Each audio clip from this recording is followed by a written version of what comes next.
All of these travel jobs have the potential to earn a lot of money in high cost of living countries. And if you take these high salaries and move to a country where the cost of living is cut in half, you could literally live like a king. Instant lifestyle upgrade. For each of these 7 jobs, we'll look at what it is, tips for getting started, and the earning potential for each. None of these are get-rich-quick travel jobs, but most of them are jobs that anyone can do as long as they're willing to put in the work. Some will take longer to build up, but as you'll see, with some, you can start earning almost immediately, especially the last 2. And if you're struggling to find the right travel job for you and you're worried about making the wrong decision, make sure to download my free worksheet down in the description below. Alright, let's get started.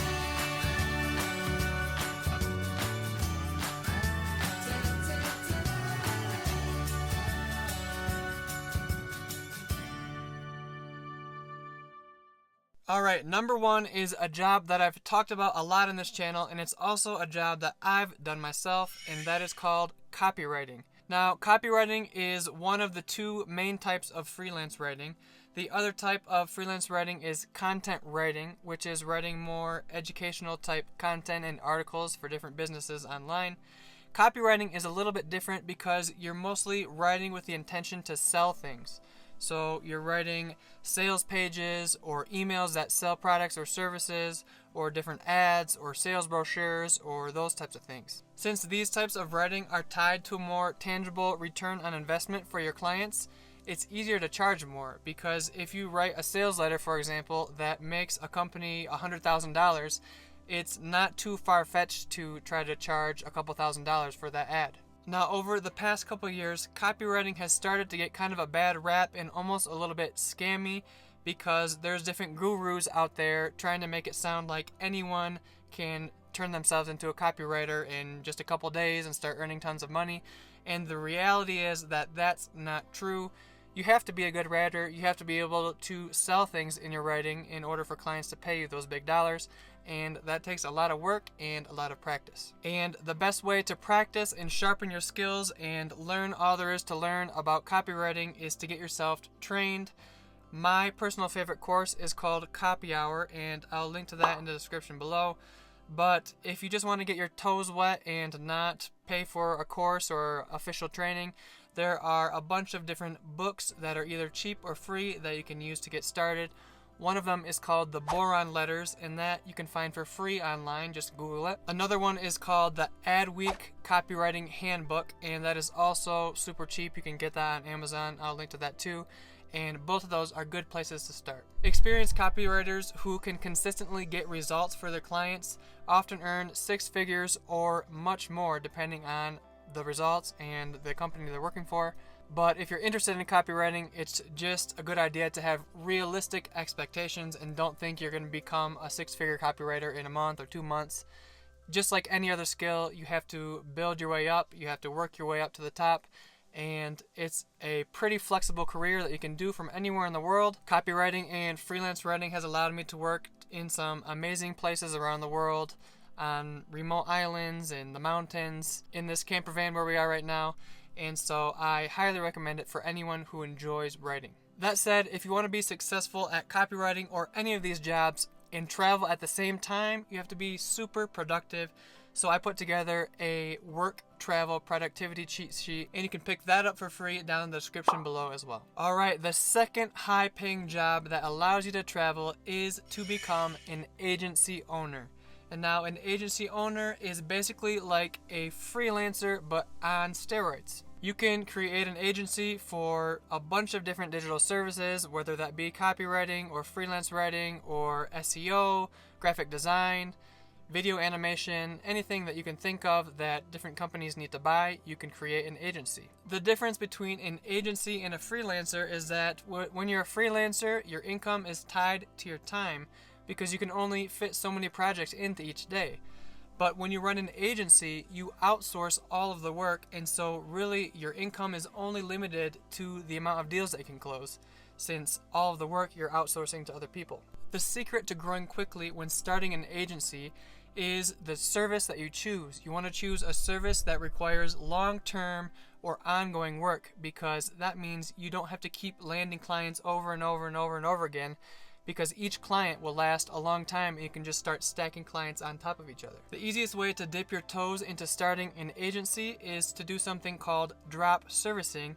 And if you've ever heard of drop shipping before, it's kind of the same idea, where you land the client yourself and then you outsource. You go to Upwork or Fiverr or wherever else to find another freelancer who's willing to do the work for less, and you basically act as the middleman, and you sell the service for more, then you hire another freelancer to do it for less, and you pocket the difference. We actually have a ton of free drop servicing resources over on the Project Untethered blog, so I'll link to some of those below. I also found a free 3-hour training that comes from one of the most well-known drop servicers in the industry. It's pretty long, and honestly the first hour is kind of like, webinar fluff. But if you make it to the middle of that webinar, there's tons of gold nuggets in there, and I highly recommend it. As far as earnings go, the sky is really the limit, because if you keep landing more deals, you can hire more freelancers, and as your team grows bigger, you can take on more work. And the bigger your margins are with each client, the more and faster you'll grow your income. Travel job number 3 is to start an e-commerce store, and there's many different strategies and approaches to doing this. There's drop shipping, there's white labeling, there's Amazon FBA, there's designing your own product from scratch. These are all viable business methods, but they also all have their own types of risks. Actually, my first attempt of earning money online was starting an Amazon FBA store, and it was going charmingly right at the very beginning, and I ended up crashing and burning, and it failed. In retrospect, it was pretty much all my fault, and it is a promising business method, but there's also a lot of competition, and so you have to know what you're doing. The cool thing about this business model is the flexibility, because you can handle everything online, from posting your products to taking orders to fulfillment and shipping to returns. Everything can be pretty much automated online, and so you don't need to be in any one physical location. You can be traveling the world as you run the business. The downside is, unless you choose drop shipping, you're going to have to invest in some inventory up front, and that can be risky. Like I said, in my case, I invested in a ton of inventory up front, and then I ended up getting stuck with it, and it ended up going to waste. And so there is more risk. You have to do some more planning. You have to do plenty of research, but it can pay off. Again, despite what the gurus might tell you, this isn't a type of business that you can start overnight and be making tons of money. It takes time to build up. It takes a lot of research and planning. But if you're willing to go in, it's a really great business model. But just be careful who you follow, because there's a lot of scammy people online, and they actually make most of their money selling courses on how to start online stores, and they don't actually make money from their own online stores. And so that's pretty fishy, if you ask me. By the way, guys, if you're interested in specific videos on any of the jobs that we covered today, make sure to like this video and comment below which one you'd like me to make. And if I get 500 likes, I will make that video for you. The next potentially very high-paying travel job is blogging. Now, blogging is kind of weird, because on one hand, it's kind of newish and it's still kind of like the Wild West out there. But on the other hand, even though compared to other jobs, it's considered kind of a new career, some people think it's too late to start. Yes, there's more competition than there was 2 or 5 or 10 years ago, but if you have a plan and you're consistent and you know what you're doing and don't give up, blogging can still be a very lucrative business idea. But you might be wondering, how does a blog even make money? And the answer is, there are many ways that a blog can make money, and many times it makes money using multiple income streams, mixing and matching different strategies. That could be affiliate marketing, that could be putting ads on your site, that could be selling your own product or service, it could be through creating a course, it could be through sponsored content. There's really tons of different ways you can use a blogging platform to earn money. And my favorite part about blogging is it's basically like your own creation. You build it yourself, you work on the topic that you want to work on. You're not working for other clients like you are with freelancing or those types of things.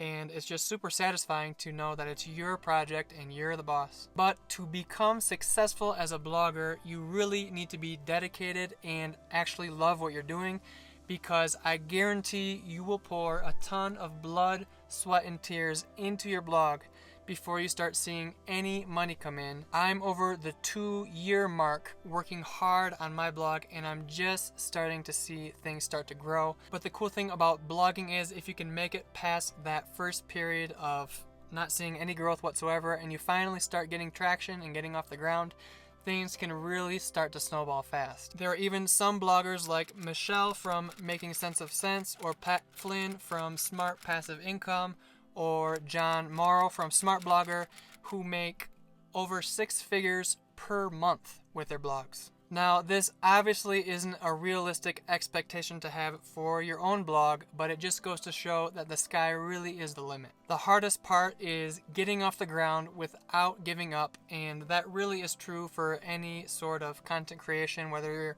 podcasting or doing a blog or creating a YouTube channel.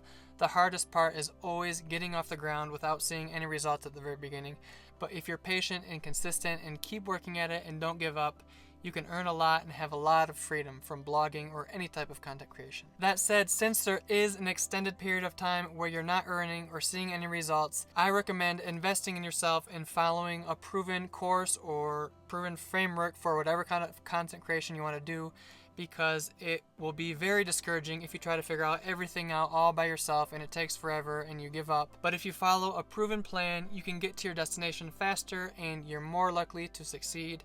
I'll link to some of my favorite resources below, but just make sure before you invest in any training or follow any gurus or anything, just make sure to do your due diligence and make sure that they know what they're talking about and they know how to get results and repeat the process to get results over and over. The 5th high-paying travel job is the quintessential travel job, and that is coding or web development. I know when I first started looking into the digital nomad lifestyle, I used to always dream of how cool it would be to just have your laptop and be sitting out on the beach coding, making programs for different companies, and sipping pina coladas.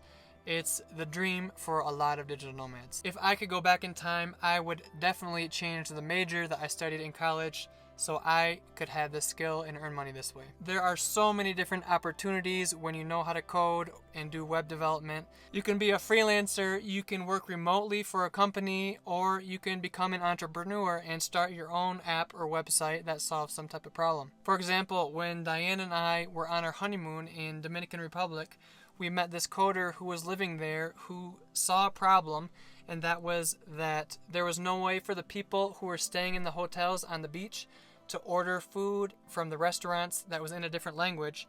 So he created an app for that town that connected the hotels to all the different restaurants, and he charges a commission on everything, and he was just living off all the profits. I just think it's so awesome that coders can turn ideas that you have in your head and make them into real businesses. The earning potential for web developers are up to $150,000 per year as a freelancer. This obviously depends on your experience, the platform you work on, and the workload you take on, and it can be a little bit tricky to estimate what your earnings would be, so I found a cool rate calculator, and I'll link to that below as well. Guys, before we get to the last two, make sure to hit the subscribe and notification bell down below if you want to get notified for more no BS digital nomad lifestyle tip videos. Number 6 on the list is the fastest to start, and it may seem obvious, but it's often overlooked. And that is to keep the same job you have, but just take it remote. A lot of people get this misconception in their mind, and they think, oh, I want a job that allows me to travel the world, so I need to learn a whole new career or a whole new skill. But a lot of times you can take the career and skills you already have and just do the same thing remotely.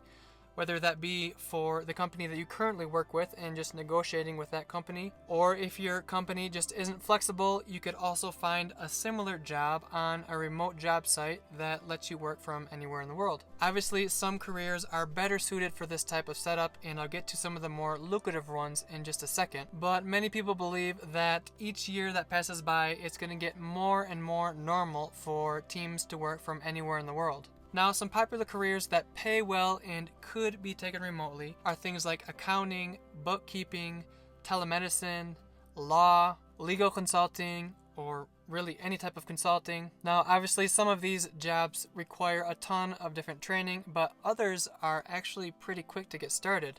For example, to become a remote bookkeeper, you can get certified fairly quickly. There are even specific training programs that focus on helping people become freelance remote bookkeepers, and I'll link to a cool one that I found below. If your current employer doesn't like the idea of you traveling around the world while you work, you can find other similar jobs on sites like Dynamite Jobs, Flex Jobs, or just any normal job site like Indeed or Monster, and just filter your job search for remote only. As far as your earnings go, sometimes employers will want to pay less depending on where you live, but that's not always the case. Sometimes they just don't care. If you get paid the same as you normally get paid in the US or another developed country, if you move to a country with a lower cost of living, your money will go way, way further. It's an instant life upgrade, and you'll either have to work fewer hours to maintain the same lifestyle, or you can work the same amount of hours and upgrade your lifestyle. This is exactly what I did when I set up shop in Colombia, and it's super awesome because it allows you to explore and pursue